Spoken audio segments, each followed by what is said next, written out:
98 Futebol Clube. Tá de volta o 98 Futebol Clube nesta quinta-feira. Já tem o TBT especial. Vamos falar com o ex-goleiro do Galo, João Leite, com tantas histórias pra contar, pra matar saudade, reviver momentos importantes da história do Atlético, com ele lá de personagem. Então, claro que nós vamos falar do jogo mais polêmico da história do futebol brasileiro, né? Libertadores de 1981, como não? A versão do João Leite. Nós ouvimos aqui há algum tempo o Zico falou desse jogo, né? Aliás, muitos já falaram sobre esse jogo. É sempre bom ouvir quem esteve lá dentro de campo. E agora vamos tomar um suco também, Gui. Olha o suquinho aí, ó. Hora do suco Aliança. Sabe aquele suco que você não consegue viver sem? Esse aqui mesmo que eu tô tomando? É bom, hein? Opa, você é louco. De tão gostoso e irresistível que é. Agora ele vem na caixinha pra você beber a hora que quiser, onde estiver, Guinho. Muito melhor do que aquele negócio que tá querendo morder lá do Hulk. Não é muito melhor, ué. Eu concordo. Mas E ele vem com canudinho aqui na caixinha pequena, né? É. O do Hulk vem com canudinho. Ô, Gilbert, não tem esse negócio só porque vem na caixinha que faz mal, não, tá? É o mesmo suco 100% uva Aliança que vem na garrafa de vidro, sem açúcar, sem conservantes. Então você pode tomar sem medo na hora que der sede, que tá de boaça, viu? Eu mesmo já tô bebendo meus dois aqui, ó. Como é que você faz aquela performance de colocar os dois canudinhos na boca aí, ó? E ele suga ao mesmo tempo o suco branco e o suco tinto. E aí vira rosé. Aí você faz um combo rosé. Ah, não, velho. Velho, cara, não tem tipo, né? Ó, e tem na caixinha pequena, que nós estamos bebendo aqui, 200 ml.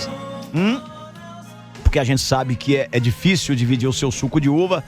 Mas se quiser, tem a caixinha grande de 1 litro também. Talvez fosse melhor a produção trazer pro Iguinha de 1 litro, viu? Já mete um canudo nele, porque o cara tá com 400 ml aí. Aí, ó. Suco de uva Aliança, o mesmo suco 100% fruta agora na caixinha. Tão bom, que não dá pra tomar uma caixinha só, né? Não dá, não. Só não pode também acabar de beber o suco e dar um roto no ar, igual o Milton fez, igual o Milton, né? Ô, Milton. Nossa.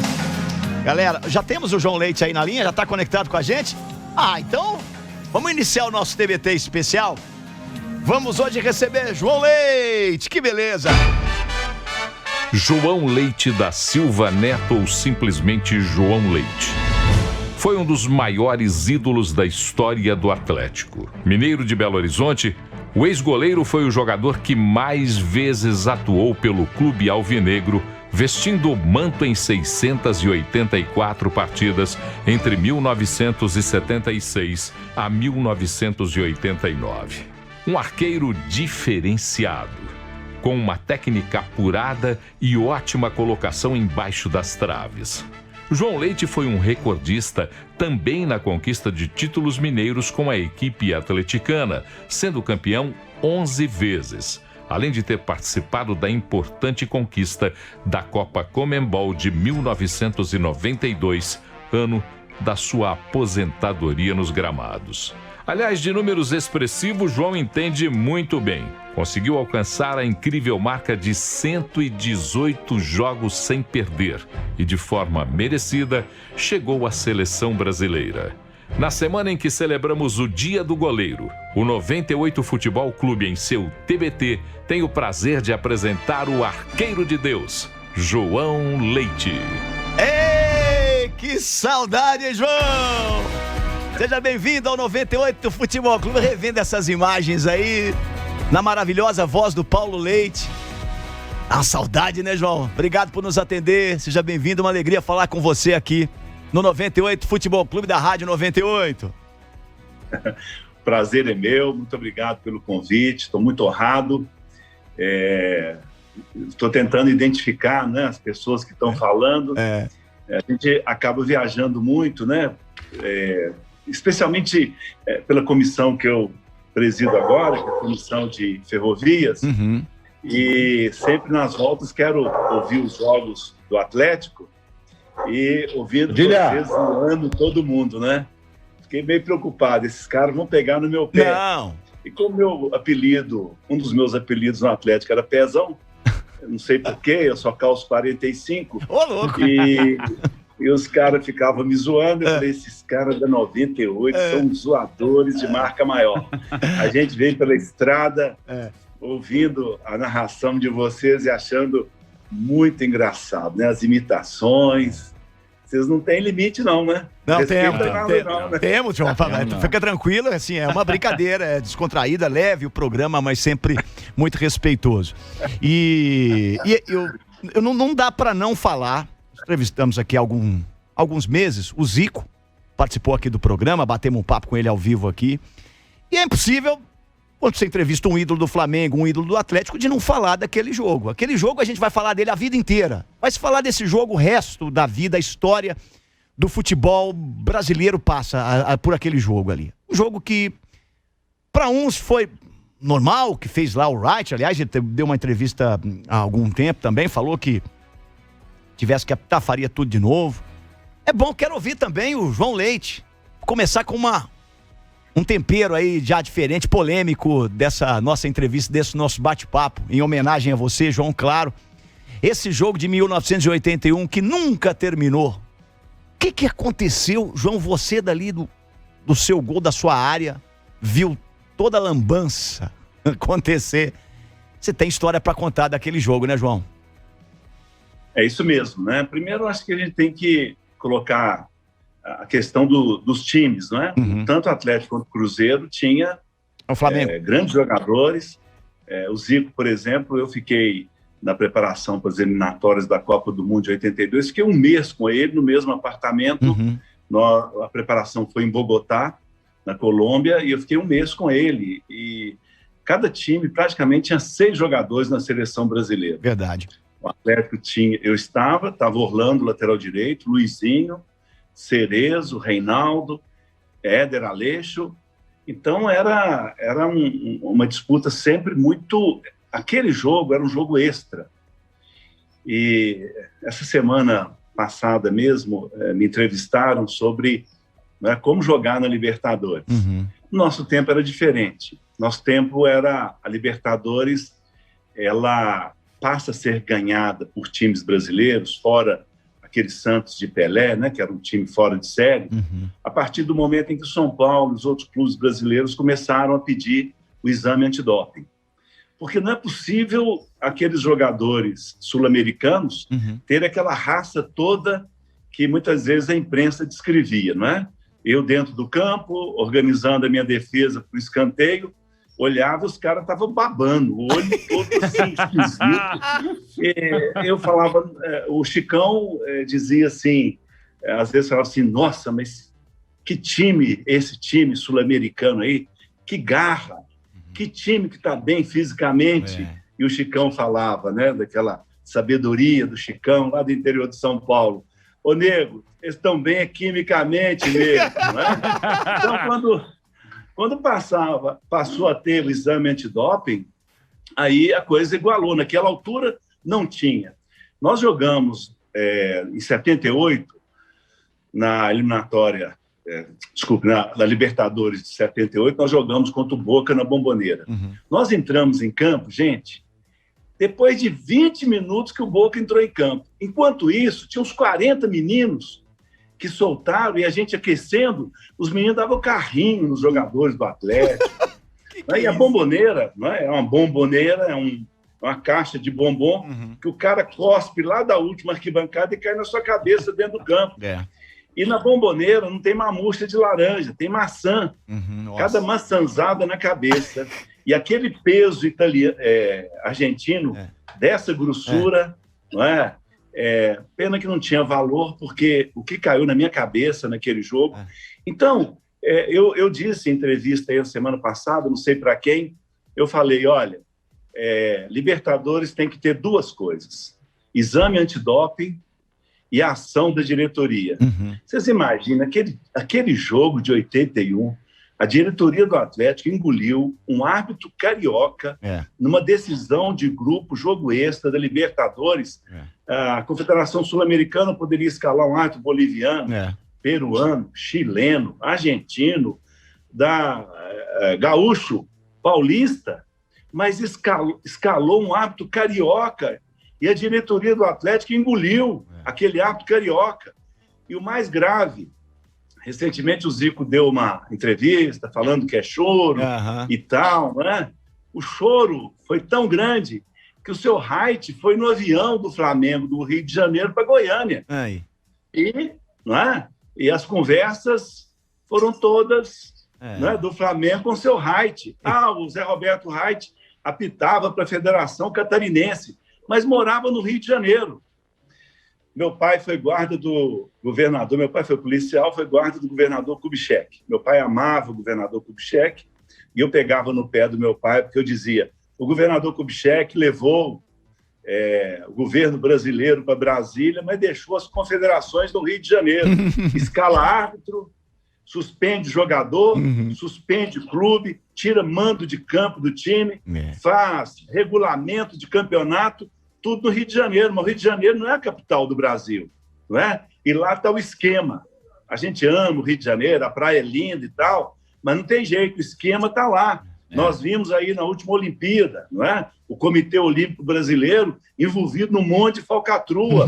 E a mesma coisa é do Rio de Janeiro, que se manda tudo. Então, seu Zé Roberto Wright chegou lá com o dever, não o dever de casa, mas o dever do Serra Dourada já previsto. Ora, com 12 minutos ele expulsa o Reinaldo, numa falta, na meia-lua do campo do Flamengo. Nem amarelo tinha. Depois expulsa o Éder, expulsa o Palhinho, o Chicão e, por último, Osmar Guarnelli. Nós ficamos sem número de jogadores. Agora, ele era um cara possesso dentro do campo.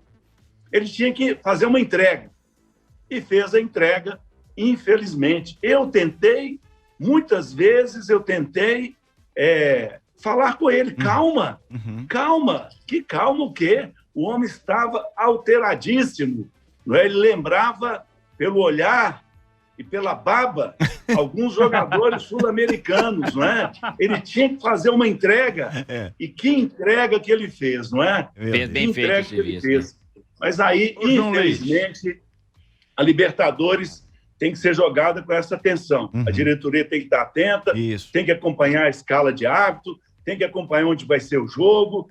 Todas essas coisas têm que ser muito bem, tem que ter uma gestão dessas coisas. João Leite, quem fala aqui é Cadabrão Velho de Guerra. Boa tarde. Ele já tá rindo de mim aí. Vocês. Não, aqui é gente boa.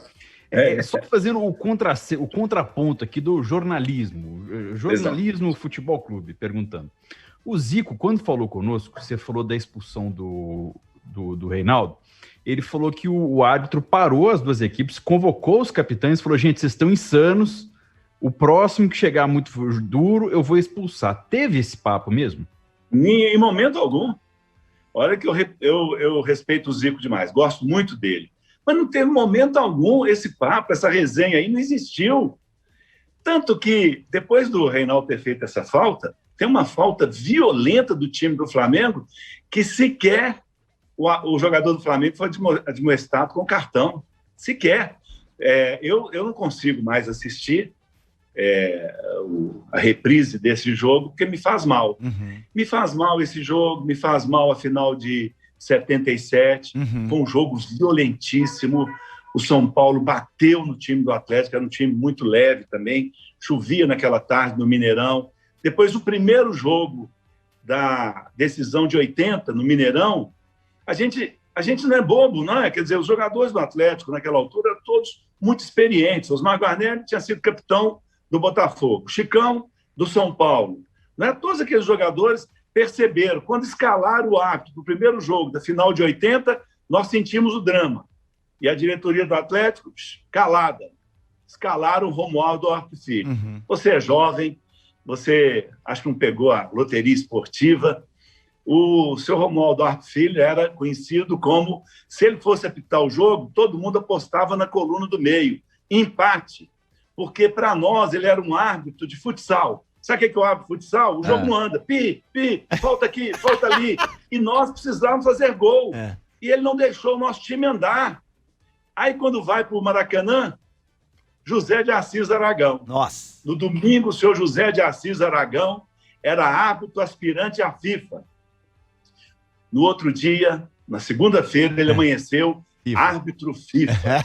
Ele chegava a jogar aquele pedigoto na cara da gente. Nossa. do jeito que ele estava apavorado para fazer outra entrega. Nossa. As entregas que eram feitas. E, lamentavelmente, tínhamos uma diretoria calada, inerte, que engoliu tudo isso, aceitou tudo isso, e nós enfrentamos essa situação dentro do jogo. Não houve, em momento algum, nenhuma fala do seu Zé Roberto Reit com os 22 jogadores. Não existiu isso em momento algum. Aquele homem estava totalmente alterado. Esse aí merece um busto na frente ali do Maracanã, ou na frente da Gávea. Acho que talvez o maior ídolo do Flamengo, talvez um dos principais jogadores do Flamengo, né, Gil? Te ajudou muito. Agora eu queria falar com o João Leite. Primeiro que é uma honra, João Leite, estar falando com você. Eu que comecei a acompanhar mesmo no campo em 87, que eu tinha aquele álbum de figurinha, que você era figurinha carimbada, você... Batista, Luizinho, Sérgio Araújo, que é a figurinha carimbada. Aliás, tem que ter figurinha carimbada, viu, gente? Os times têm que ter figurinha carimbada, o álbum de figurinha. E depois acompanhando ali aquele meu começo de torcedor até 92, a sua aposentadoria, o título lá da Copa Conmebol. E, enfim, pra mim é uma honra tá acompanhando aí o primeiro goleiro. Entrei em campo com o Marquinhos. Com você não dei sorte, não, porque você tinha muito menino em volta de você, mas entrei com o Marquinhos em campo. Mas eu queria saber, já que você tocou no assunto de 77 também, 77 também não foi foi um jogo triste, você falou que não gosta de falar dele, mas não foi uma coisa lícita também não, né? Porque o Reinaldo foi expulso lá no começo do campeonato, eles acabaram tirando o Reinaldo da grande final contra o São Paulo. Os caras precisavam tirar o Reinaldo do jogo, de todos os jogos, de todas as finais que o Atlético disputava, para não deixar o Atlético ganhar o título. Qual foi pior? Qual foi o mais claro que foi uma manipulação ou uma tentativa de manipulação? Enfim, 77 ou 81?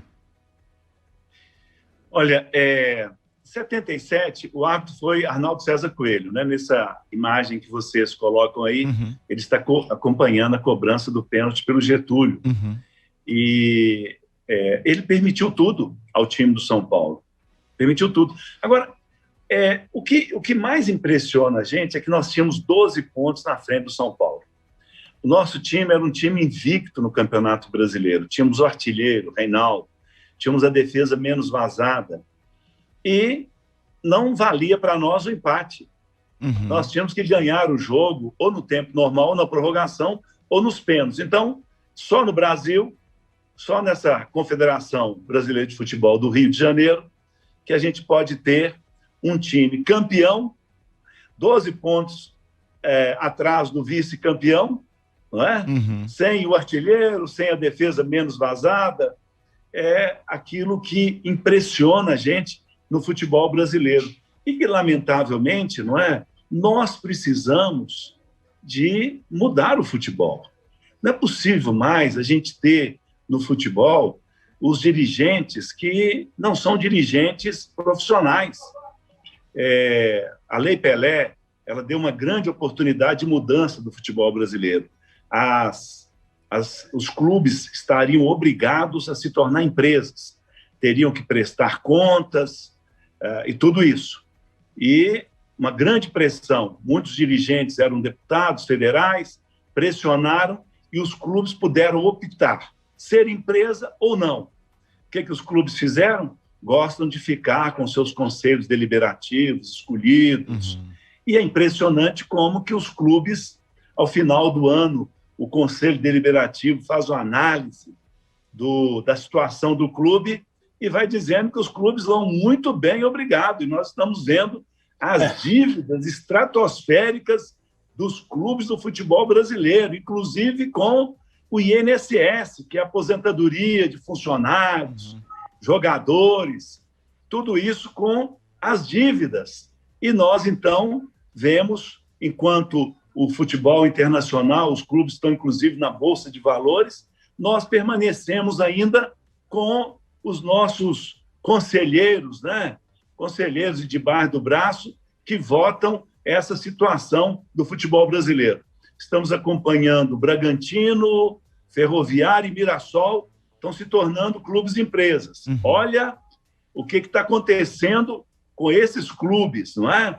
Os jogadores que eles têm hoje e, lamentavelmente, temos direções de clubes hoje totalmente ultrapassadas. Lembrando aquele tempo antigo do futebol, não é? O futebol hoje é uma indústria fortíssima.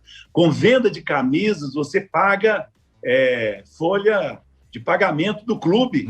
É algo impressionante. Então, nós convivemos com isso naquele tempo, não é? A direção, infelizmente, aceitaram os árbitros, não acompanharam isso e não acompanharam a CBF no Rio de Janeiro na escala de árbitros, na feitura de regulamentos, né? Nós lembramos aí de 87, o time do Tele Santana, da Copa União, nós chegamos invictos também na semifinal e não tínhamos vantagem nenhuma na semifinal. O Flamengo teve as vantagens e classificou, então, para uma final contra o Internacional de Porto Alegre. Tem 1979 também, quando, depois de fazer uma grande campanha, o Atlético enfrentaria o Internacional no Beira-Rio, enfrentaria o Cruzeiro no Mineirão e o outro time fora. Era isso, era essa tabela do Atlético. E nós estamos engolindo isso aí pré-historicamente no futebol, lamentavelmente. Este João Leite, ex-goleiro do Galo, muita resenha, muita história pra contar, hein? Mas quanta lambança lá, hein?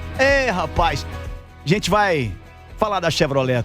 Você pode mandar a sua pergunta pro João Leite também, pode deixar aqui no nosso WhatsApp, 993169898, pode mandar aqui no nosso chat também, no portal 98, www.98live.com.br ou através do aplicativo 98 Live. Vamos falar da Chevrolet, Guinho. Existem umas combinações que fazem a nossa vida ficar completa, né, Igor Tepe? Pois é, o jogo do Galo é aquele churrascão, hein? Bom demais, beleza, hein? pode falar o que quiser, Gilbert, ó. Mas o jogo do Galo com churrasco, eu tenho saudade disso, sabe? Porque a gente tá sempre trabalhando. É verdade. Aquela combinação também clássica da Chevrolet com performance, Igor Pois Tepe. aí sim, viu? A Chevrolet combinou duas coisas importantíssimas em um SUV, Gilbert. Motor turbo de série e câmbio automático, filhão. O Chevrolet Tracker Turbo vai de 0 a 100 em 9,4 segundos. É muito rápido, muito rápido. É a retomada na estrada daquele carro, você cola as costas no banco. Assim. E é muito econômico. E tem uma condição muito bacana, uma baita condição para você. Mensais de 990 e a primeira parcela só em agosto. Olha que beleza. Nunca foi tão fácil sair de Tracker zero. Aproveite. Compre 100% online ou vá a uma concessionária. João Leite é nosso convidado, padrinho. Você pediu para fazer uma pergunta, faz a pergunta pro João, a gente vai fazer um intervalo muito rápido, a gente retoma na volta e ele responde na volta. Pode ser? Pode ser, João? Claro.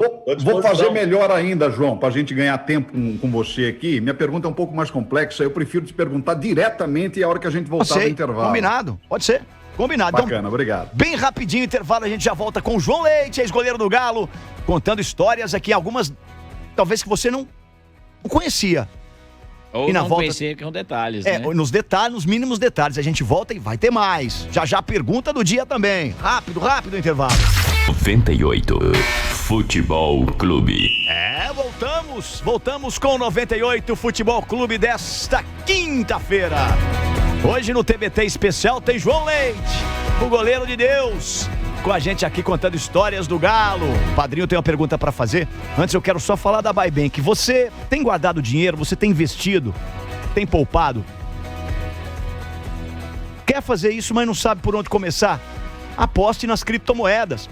Elas foram um dos investimentos mais rentáveis em 2020 e vieram para ficar, Iguinho. Vieram sim, Gilbert. O melhor lugar para comprar as suas criptomoedas é a Buybank. Você abre sua conta de forma rápida e simples e começa aplicando a partir de R$500. É isso. Só entrar no site tchaubanco.com.br. É isso. E você também pode sacar parte dos seus rendimentos ou pode sacar toda a sua aplicação em até 2 dias úteis. Conheça melhor a Buybank. Acesse agora tchaubanco.com.br. Buybank, juntos transformamos o seu mundo. Agora há pouco o João falou ali de clubes grandes na Bolsa de Valores. Estava pesquisando algumas criptomoedas ontem e descobri que o Paris Saint-Germain tem a sua própria criptomoeda, o Milan tem a sua própria criptomoeda, a Juventus tem a sua própria criptomoeda. Legal demais, né? Ô, João, o padrinho tem uma pergunta pra fazer, hein, padre? Uma pergunta pra fazer pro nosso convidado hoje. Você disse que a sua pergunta é um pouco mais longa. Claro, claro. Antes de mais nada, é um prazer em vê-lo com muita saúde, e você já brilhou muito a minha infância, a minha memória, sabe? Eu estava até brincando com os meninos que a gente faz imitações aqui, eu, o Guilherme que está aí, o Milton e o Mário Alasca. E infância você foi meio longe, né, Padre? Não, é claro, minha infância. O João deve ser o quê? Uns 10 anos a mais que eu só, né, João? Não. Eu sou de 55. Então, eu sou de 64. Eu sou de 64.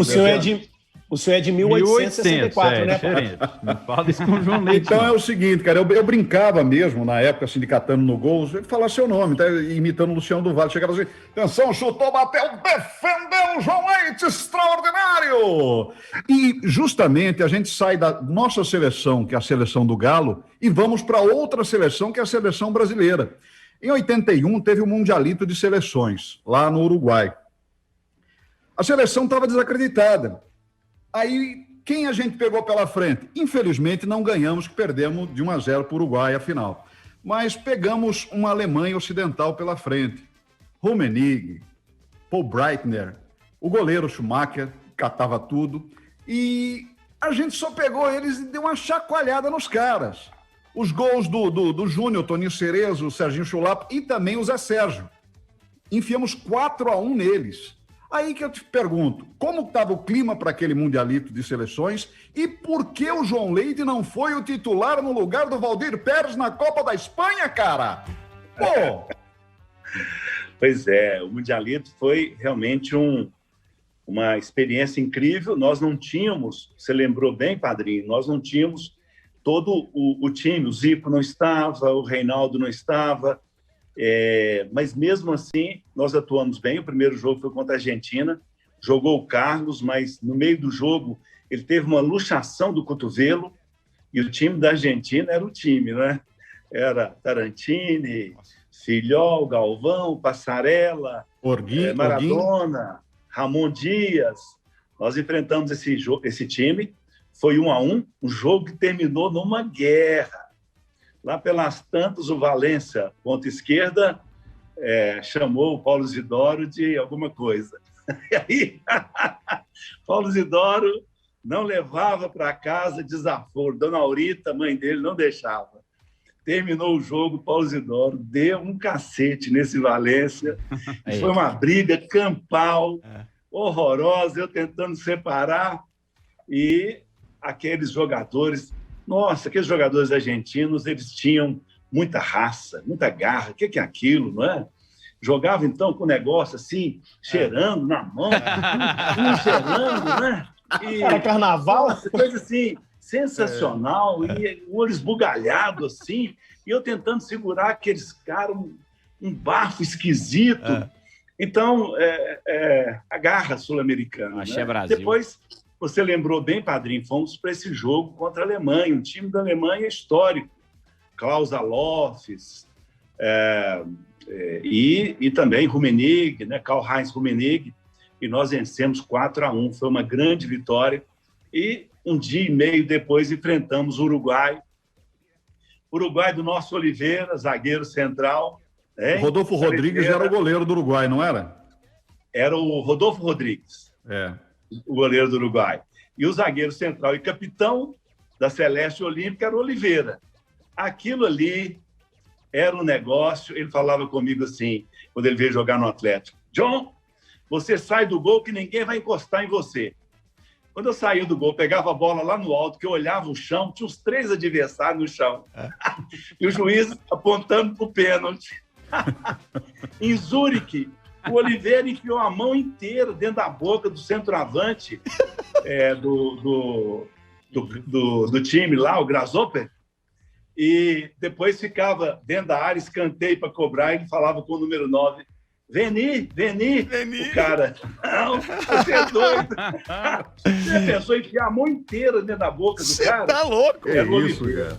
O Oliveira deu um cacete no nosso time naquela tarde, e o resultado final foi 2-1.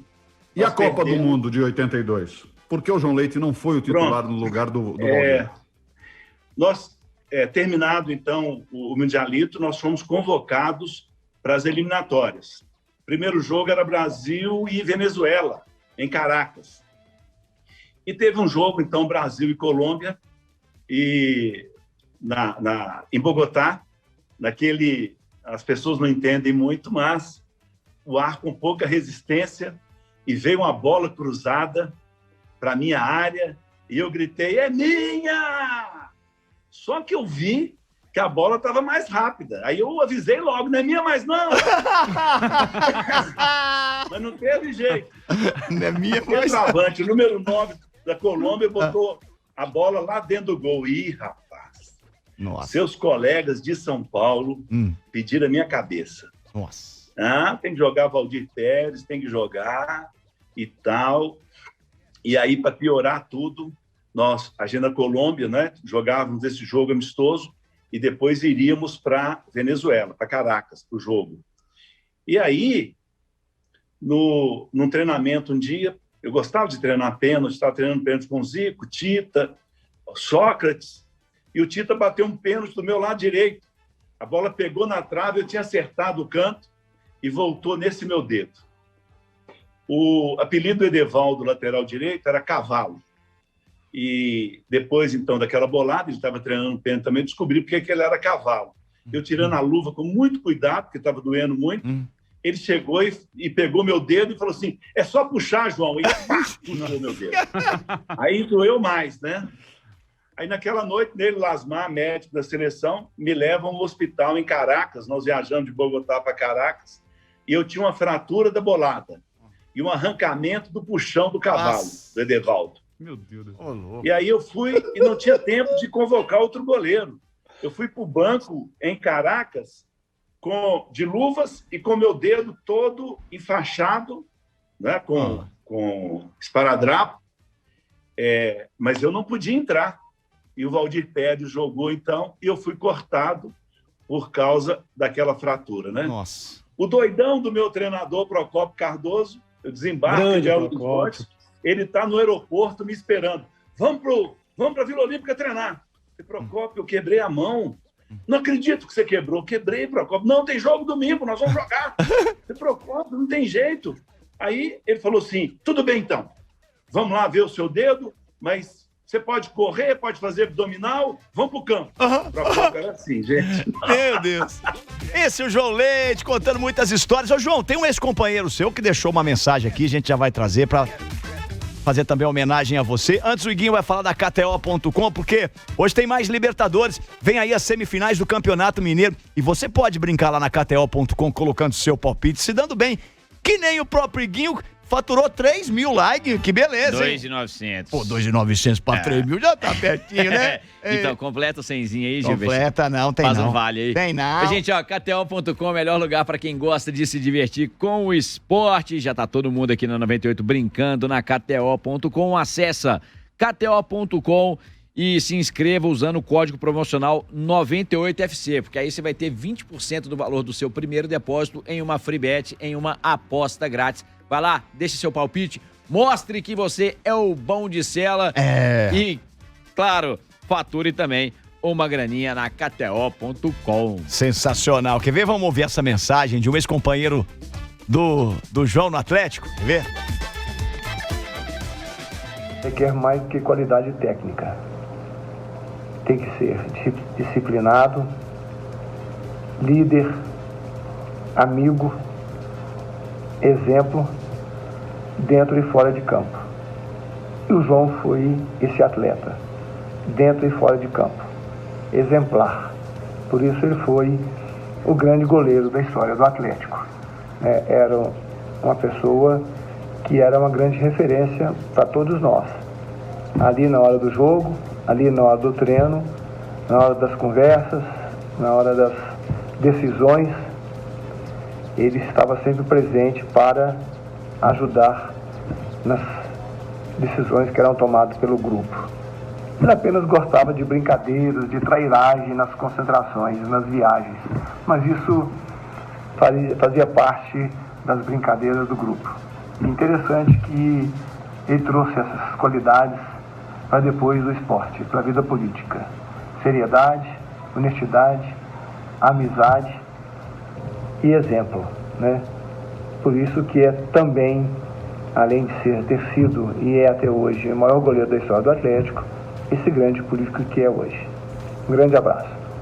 Ei, que beleza, hein? Aqui. Grande homenagem do Heleno. Mas você não prestou atenção no Quê? mais importante de tudo que o Heleno falou. O quê? Deu toda aquela, levantou a bola do João Leite, não sei o quê. Mas falou que o João Leite era adepto ali às trairagens, às brincadeiras. Ô, João, quando o Nelinho veio aqui, o Nelinho soltou algumas resenhas que ele brincava muito com o João Doce de Leite, que ele passava a mão no fiofó ali e dava pro João na hora da reza, que não sei o quê. Quais eram as suas trairagens, João Leite, que o Heleno tá soltando aí? Muito obrigado, né? Agradecer o Heleno por essa homenagem. Somos amigos desde os 15 anos de idade. É algo assim especial, é meu padrinho de casamento, né? Você sabe que eu era o capitão do Atlético e aí me chamavam para discutir a premiação. E eu levava Nelinho e Heleno, porque o vice-presidente financeiro do Atlético é o doutor Evandro de Pardo Abreu, secretário da Fazenda do Estado de Minas Gerais. E o Nelinho, filho de padeiro, e apontador do jogo do bicho na esquina, lá no Rio de Janeiro, e o Heleno, filho de açougueiro. Com 5 anos de idade, o Heleno já era caixa do açougue do pai dele. Nelinho e Heleno faz conta de cabeça. Aí, Evandro de Pardo Abreu falou assim, por que você trouxe o Nelinho e o Heleno? Só vai ver. A mim o senhor pode vencer, mas esses dois aí não tem jeito, né? Era conta de cabeça o tempo todo. Eu falava, Heleno e Nelinho, faz as contas para mim. E a gente se saía bem todas as vezes. Nelinho é um grande contador de história, uma memória sensacional. Para mim também, o Raul, né, que foi goleiro do Cruzeiro, é um contador de história sensacional. Essa memória... Outro dia, comecei a contar umas histórias num programa e o Fábio, goleiro do Cruzeiro, estava presente. Aí falaram, e aí, Fábio? Hoje não tem isso mais, os caras só ficam com o celular na mão. Pior que é verdade. Ninguém dá furo mais. Hoje é demais, né? Você nasce numa vila em Belo Horizonte, eu nasci na Vila Oeste. A maioria de nós nascemos em vila. Heleno nasceu lá no Suzano. E de repente você está em Paris. Não tem jeito, vai sair furo. É resenha demais. Vai ter resenha.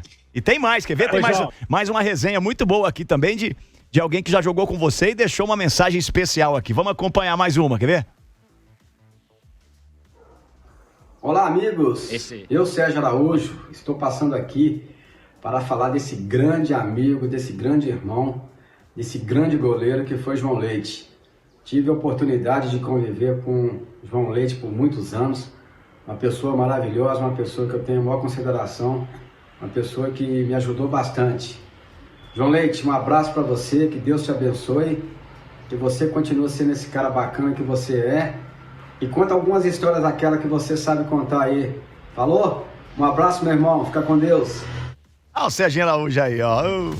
É comportado ele. Eu achei que ele já ia soltar um caos aí. Você deve ter intimidado o Sérgio Araújo, hein, João Leite? Ele não é disso, de ficar comedido assim. Sérgio Araújo tem medo de mim. Porque certa vez, a gente estava vivendo uma situação lá, e eu fui fazer uma oração, e eu levantei a mão para orar. E quando eu levantei a mão, não sei por que a pessoa caiu. Aí, às vezes, dentro do campo, eu levantava a mão, o Sérgio Araújo, abaixa a mão! Abaixa a mão! Abaixa a mão!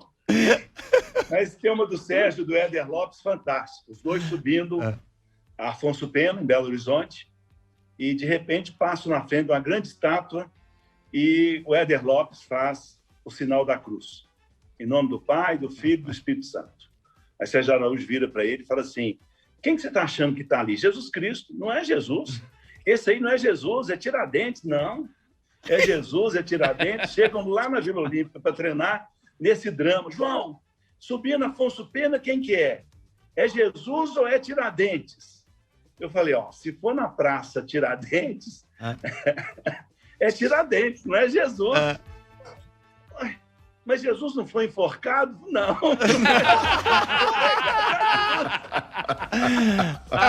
Bom. Aí a gente chega em Eindhoven. para jogar. Não, chegamos em Roterdã. Feyenoord. Chegamos para jogar contra o Feyenoord em Roterdã. Aí aparece Reinaldo. Tinha parado de jogar já e tal. Os jogadores todos, a gente ama o Reinaldo, a gente tem paixão pelo Reinaldo. Todos nós fomos lá abraçar o Rei, saudade. E aí vira Sérgio Araújo para Rei e fala: Rei, como é que você veio? Quanto tempo você gastou? Vim de navio. Gastei 2 meses, mas parei em Gênova, na casa do Cerezo. Aí vira Éder Lopes para Sérgio Araújo e para o Rei e para nós e pergunta: nossa, mas 2 meses de navio e de ônibus? Se a gente pegar o ônibus na rodoviária de Belo Horizonte, demora quanto tempo? Aí eu falei, deve ser a mesma coisa, né? Porque o ônibus tem que entrar dentro do navio. Bom demais. Que resenha. A gente tá chegando no finalzinho do programa, mas eu percebi que o Adroaldo pediu aí a palavra para fazer uma pergunta pra gente fechar com chave de ouro essa homenagem, esse TBT especial.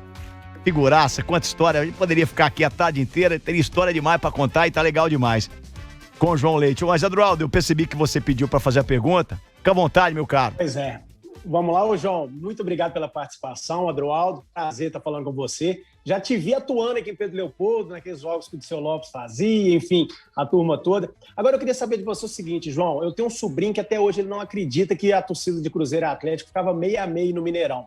O que você acha disso? Como é que o João Leite, que viveu isso, né? Aquela questão dos clássicos, torcida 6-6, o pau quebrando, vê nos dias de hoje aí, assim, infelizmente hoje a gente está sem torcida por causa da pandemia, mas antes da pandemia aí, 10% para uma torcida, 10% para outra. Como é que você vê isso, João? Eu vejo com muita tristeza, e vejo assim com tristeza também, Adroaldo, muito a violência entre as torcidas. Eu fui atleticano, menino na Vila Oeste, meus primos também, muito atleticanos, foram jogadores também, mas a gente subia no caminhão basculante do Eurico Bode. O seu Eurico Bode tinha um caminhão e a gente subia atleticano e cruzeirense, ia para o Mineirão. E era uma época que a gente não ganhava de vocês. O time do Cruzeiro fazia uma raiva, um dia estava 3-0. Ô, época boa, João. Oi? Ô, época boa. Estava 3-0 para nós, o Copão foi expulso, deu uma lenhada no Laci, foi expulso e eu, na Geraldino lá, falei, hoje nós vamos ganhar. 3-3, e o Zé Carlos chutou a bola na trave aos 4 do segundo tempo. Entramos no caminhão basculante de Eurico Bode, caladinho, uma zoação, mas não tinha briga. Exatamente. Eu não consigo entender como que tem essa violência hoje da torcida. Eu fico triste lembrando a minha infância, né? A única coisa que tinha, às vezes, é aqueles atleticanos ou cruzeirense indo a primeira vez no Mineirão, de repente entrava na torcida errada. Aí o cara saía pelado, né? Ficava a roupa dele toda. Né? Mas isso aí é normal, isso tem que acontecer. Mas eu fico triste demais com a ausência da torcida, né? Fico vendo como que é ruim. Tenho acompanhado muitos jogos do meu filho também e vejo a reclamação do treinador dele, Jorge Jesus, de não ter a torcida do Benfica mais no Estádio da Luz. A tristeza é mundial da ausência das torcidas, né? Que é a maravilha do futebol, né? A coisa mais fantástica é a torcida e é a imprensa, porque é a imprensa que irradia, transmite, não é? Quem são os atletas, quem são os jogadores, e cria no imaginário das pessoas, não é? Elas sentirem por nós, atletas, coisas assim impensáveis. Hoje mesmo eu dei uma entrevista de 1 hora para os Estados Unidos, para Massachusetts, onde tem 600 mil brasileiros morando. Então, tem as perguntas atleticanos lá. Sabe, em algum momento eu sinto que eu faço parte daquela família. As pessoas começam a falar da minha vida. Então, eu sinto falta da torcida, da imprensa falando quantos tem no estádio. É uma dor muito grande vermos o futebol desta maneira. Ô, João, muito obrigado. Parabéns. Feliz demais de você ter nos atendido, falado aqui pra torcida atleticana, os ouvintes da Rádio 98, aqui é o 98 Futebol Clube. Parabéns por tudo que você já viveu como atleta, como jogador e também na sua carreira política. Muito sucesso pra você. Muito obrigado, viu? Muito obrigado, um grande abraço para vocês. Obrigado E foi legal também, porque eu fiquei imaginando da zoeira, né? Não, aqui é a tranquilo. zoeira não veio, né? Não, é tranquilo. Só veio aquela pergunta, por que foi reserva do Valdir Pérez? Não foi na Copa do Mundo, né? Vocês se contiveram, né? Não, sim, claro, sim. abraço, obrigado. Não, mas inclusive, deixa eu falar com o Gil rapidinho. Luxa, aí, olha o horário, Luxa. Não deu tempo. Olha o horário, Luxa. Eu entendi. Tá. Só pra falar que quem descobriu o nome dele, quem colocou o nome dele, fui eu. Tá. Porque quando era garotinho na fazenda, ele tava lá, sempre tirava leite e tomava na caneca. Aí eu falei, João Leite. E aí ficou o nome. Não. Com essa aí nós vamos embora. Ô, João, um abraço, obrigado, tudo de bom, valeu! Tchau, tchau. Esse é o João Leite, que resenha. A gente volta com as últimas informações de hoje.